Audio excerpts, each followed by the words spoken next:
On November 13th, 2024, Takara Tomy and Beyblade shocked the world with the release of the Beyblade Xone video game for Nintendo Switch and Steam. While Beyblade video games definitely weren't dead for the franchise, getting not one, but three for Beyblade Burst across the 3DS and Switch systems, all those Burst games were exclusive or region-locked to Japan, never coming to the States. Well, Beyblade Xone finally puts an end to that trend, giving us US players the chance to purchase this game digitally in English for $50. Damn! That's definitely a lot of money, but for that price point, is this game any good? What's up guys, 360 Beyblade here, and in this video I'm going to be looking at every aspect that Beyblade Xone has to offer. The good, the bad, and how well this game performs in general.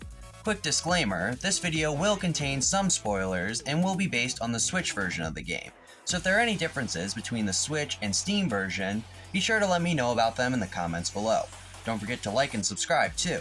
It helps the channel a lot more than you think. Now with that out of the way, let's dive into Beyblade Xone.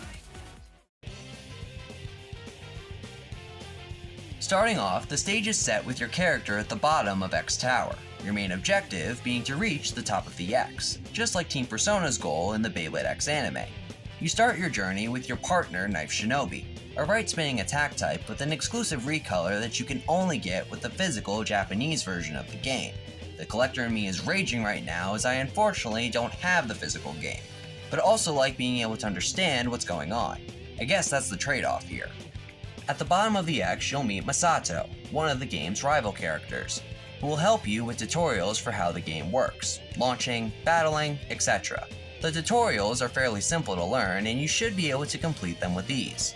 Following the tutorials, you'll then be greeted by Team Persona, recognizing your skill and also participating in battles in X Tower 2. Acknowledging you, Multi will offer you a second bay for your collection, and wish you luck in climbing to the 100th floor of the X, hoping to battle against you in the future.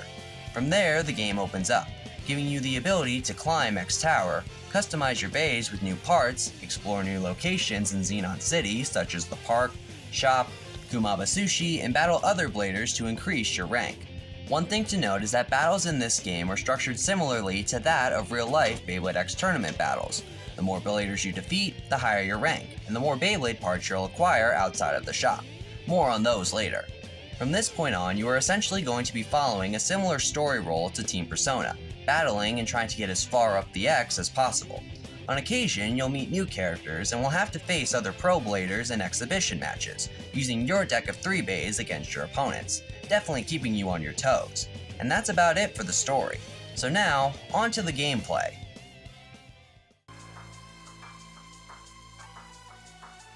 When it comes to the gameplay, this game's mechanics are very similar to that found in the Beyblade Burst and X apps. To launch, use the analog stick to position your launcher and press the gauge when in the right power level of the meter. The stronger you launch, the more health and power your bay will have in battle. From there, you can use both L and R buttons to attack and defend against opponents' attacks, with the main goal being to deplete your opponent's health bar before yours. After every victory, you'll get a new random part so that you can make multiple different Beyblade combos. The only kicker here is that you can't use one part on multiple bays, unless you have more of that part in your collection. Though at no point are you restricted to the combos you've made. You can change your bays up anytime, after any battle, but try to build a consistent deck for those 3-on-3 exhibition matches. Don't want to have a bunch of nonsense combos for those. I'm sure this gameplay sounds super simple, and it basically is, but to throw a curveball your way, the game has one more battling mechanic that is used in every battle. And unfortunately, it's a doozy.